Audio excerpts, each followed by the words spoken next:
Hey, what's up guys? Welcome back to another video. Now in this video we're going to be discussing a rather interesting topic that's been going around for the last few days, and that is on the subject of Digital Foundry, Nintendo fans, and fans in general, and how they react to these comparison videos, and this rather interesting misconception that Digital Foundry decides on whether a game looks good or looks bad, and whether or not you, the fan, cannot decide for yourself. And this is kind of like a continuation video from what Nintendo Prime said the other day, which I'll leave a link in the description. Very good video that he made on the subject, and this is going to be my take on it. So with that in mind, let's get started. Now with sites like Digital Foundry, they do graphics comparison videos, they do frame rate tests, they go very in depth, and they have the software to do that, and they're fully dedicated to provide that to gamers. So what has happened since the Nintendo Switch has come out, with each and every port that the Switch gets from PlayStation 4 and Xbox One, it is put head-to-head with those games in comparison analysis from Digital Foundry and from other channels as well. So what usually happens is that these games are shown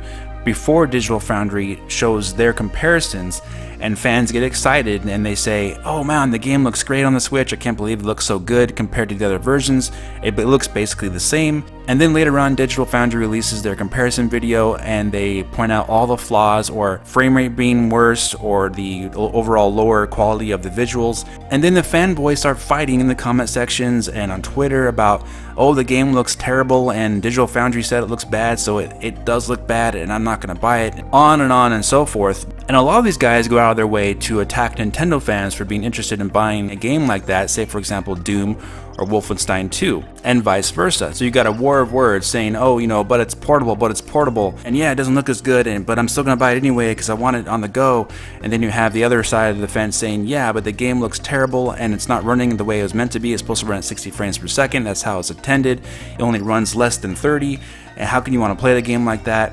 So on and so forth, right? So we've heard all that, we've heard all the arguments, but where fans really need to draw the line is that as far as arguing back and forth and calling each other out, and then calling out Digital Foundry, for example, saying that, oh, Digital Foundry says this and Digital Foundry says that, that means the game must look terrible, and that means the game is this, the game is that.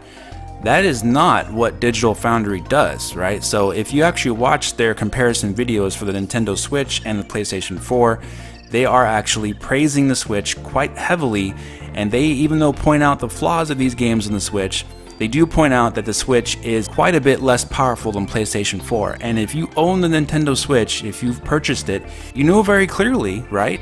I assume you do before you bought the system, that the system is quite a bit less powerful than the PlayStation 4. It's a mobile device. It's powered by a Tegra X1 processor that was finished development in 2014 and released in the Nvidia Shield in 2015. So the chip is over 3 years old already, and it's being used in Nintendo Switch, and they're using advanced APIs to get these games running on the system at all. Basically, these games realistically should not really be able to be run on the Tegra X1 processor without having these optimizations that they've made over the past few years on it, and the very fine-tuned API that Nintendo has for the system. So if you are a Nintendo fan and you purchased a Nintendo Switch, you should know well and clear that the system is less capable than PlayStation 4 and Xbox One, and you should not be surprised by anything that Digital Foundry says. In fact, you should be impressed by the system for what it can actually do for the power level that it has. The system is roughly 400 gigaflops in power compared to the PlayStation 4 at 1.8 teraflops. PlayStation 4 is about 4.5 times more powerful in teraflop performance than the Nintendo Switch. Yes, I know, apples to oranges if you compare Nvidia to AMD, but yes, that is what the actual performance numbers are. Then you also go into the area where PS4 games are optimized for AMD GPUs, and the Nintendo Switch is the only current system on the market that is using an Nvidia based GPU. So the fact of the matter is, when you put it all out there, Digital Foundry does not decide for you what games look good and what games look bad. The hardware itself that you're playing your games on decides that for you. The developers making the games that you play these on your system with decide how much effort and work they put into the game to make the game look good or bad for you, the consumer. Not only that, but you, the consumer, have the free will and the choice to make whatever decision you want to make as far as how good a game looks or not to you. So if you, in your opinion, think that the game on a Nintendo Switch looks great or good enough basically for you to enjoy on the go, and that's what you want to enjoy the game on, then there's no reason for you to be so upset with the guys from Digital Foundry or from fanboys trying to say that, hey, your game looks like garbage, if you already have in your mind and your opinion set that the game looks good enough for you to enjoy. I always advocate for you, for me, for anyone to make their own choices. Don't let anyone else tell you what you should be enjoying. Don't let anybody else decide for you what you think is the best for you as the consumer.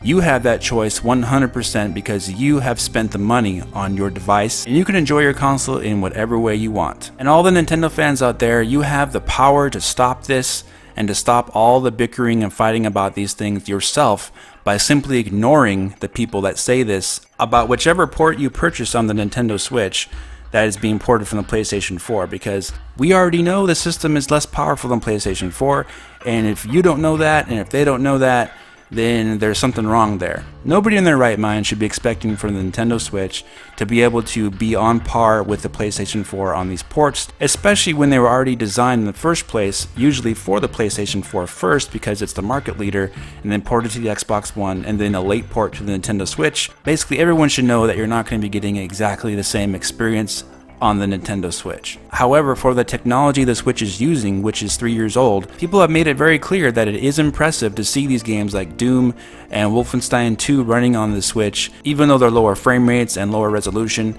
Now, if you remember back in the Nintendo Wii days, there was the Call of Duty games that were ported to the Wii from the Xbox 360 and PlayStation 3, and there was a big visual difference you could see plain as day on those games. Like, you had extremely low resolution textures, you had no shaders, they are basically turned off, you had half the frame rate and all kinds of pop-in, and just a very muddy looking game compared to the Xbox 360 and PlayStation 3 games. And in my opinion, the Wii versions of Call of Duty, like Black Ops for example, was more fun for me personally because of the IR pointer for the controls than it was on the console versions. But in terms of graphics, yeah, the graphics were completely way lower than the other systems.